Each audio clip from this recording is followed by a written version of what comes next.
Hi lovely friends, it's Victoria from Victoria Makes. Today I'm going to make a nice warming beef stew and dumplings. And it's a perfect recipe I think on a cold winter's day. So I'm using a lovely, really old British company, and that is a Taurus suet. Okay, you can get vegetarian suet as well.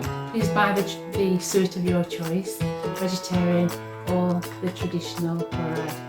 I'm going to go on the recipe on the back for the dumplings. I'm going to read you the recipe now, and you have to have 180 grams of self-raising flour, so you've got that raising agent in there anyway, 50 grams of a Taurus suet, a pinch of salt and cold water, and that's approximately 5 tablespoons or enough to make a firm but pliable dough. I've doubled up the recipe because this is based on 4 servings, but there's 6 of us, so we like our dumplings. Can't you tell?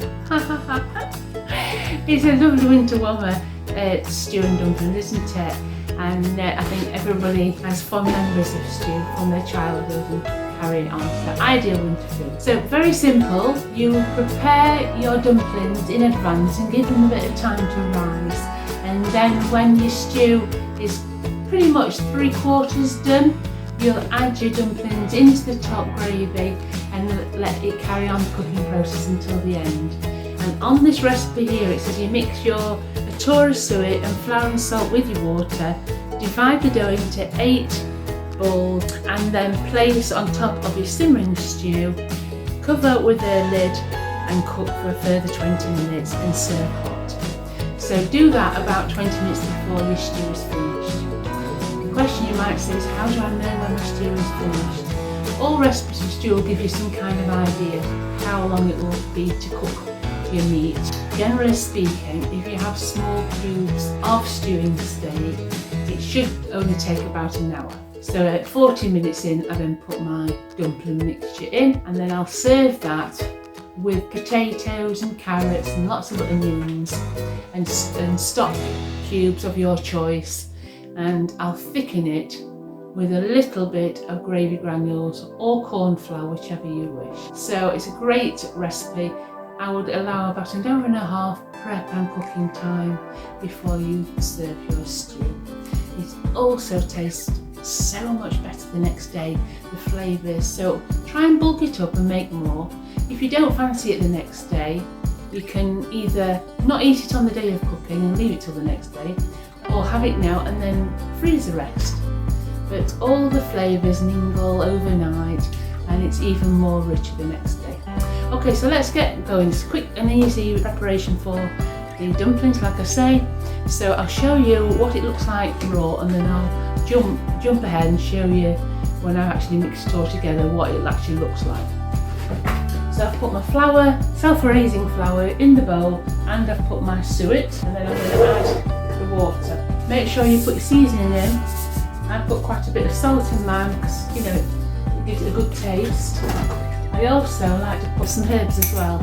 So mixed herbs are nice, mix it all together, add your water and then form into balls. Okay, when you've added your water, you'll get a nice thick sort of doughy mixture, which looks like that. Get it all mixed in with the flour, salt, herbs, suet and the water. Then shape it into even sized balls, and then you can just put on one side. And it will actually start rising naturally, just a little bit, and it'll rise in the stew in the heat later on. We'll get on to making the stew. So I've got some nice British diced beef. One packet's about 400 grams. That should feed comfortably 2 to 4 people. I use more than that. I'm going to put 3 packets of this in with my stew, and then there'll be some left over for the next day. I like to sort of bulk cook, so that if we have any left we can freeze it up. I also incorporate that and maybe make Cornish pasties with it the following day, just with some puff pastry. Right, so I've got the shopping basket full of the fresh vegetables I'm going to be using. The first thing is to prepare the onions. Here we've got 4 chopped onions. Just sweat those off in the pan now. So a little bit of ordinary oil will suffice. Use rapeseed. Right friends, I'm going to bring you down so you can see the pan.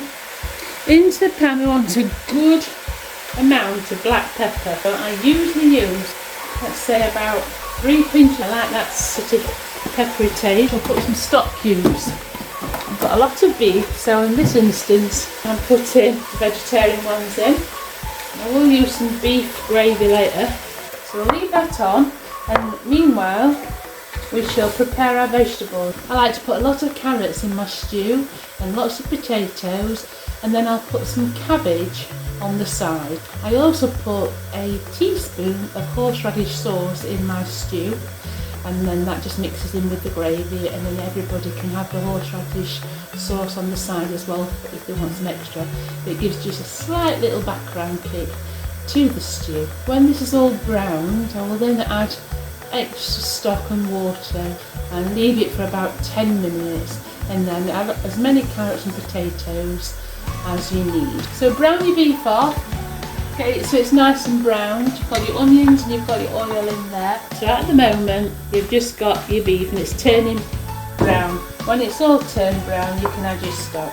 Right guys, this is looking gorgeous. It smells lovely as well. So your beef is browning off and the onions are softening, and there's lots of liquid coming off it as well, which is ideal.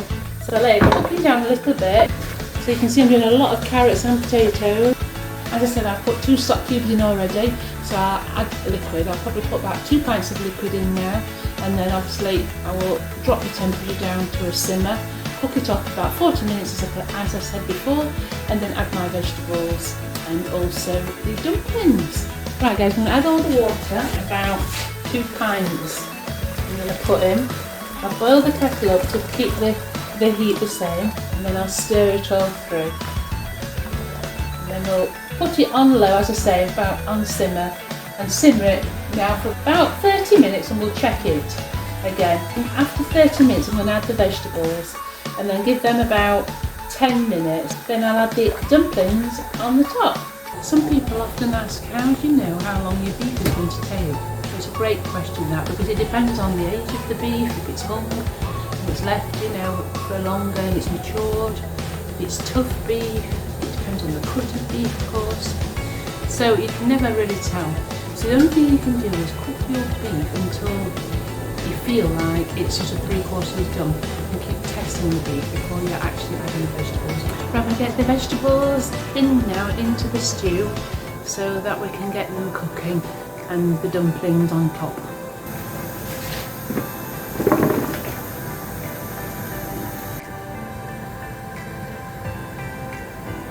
Divide the dumpling mixture into even portions and then roll them into balls and put them in the stew. Okay guys, these dumplings will increase in size, probably at least double, so don't be tempted to put loads and loads on the surface, as if you can't get them all in, just freeze them and use them in the future. And then start putting them spaced out on the surface of the gravy, equal spacing in between. Gives them space for expansion. I'll show you in a minute what it looks like on the top. I think that's enough. I have got a few left and I will just freeze those. So that's guys. Continue cooking that off for about half an hour and then it'll be ready. If you need to thicken up your gravy, just put a few gravy granules in the bottom and give it a good stir through. This is the finished stew. It's all bubbling in the pan. The dumplings have come out really nice and big. Carrots just straight away chop, and your meat at the bottom is hiding. It's just melting in your mouth. So I hope you'll try this recipe. It's really nice, about an hour and a half from start to finish. Winter warming, lovely stew and dumplings. Thanks for watching.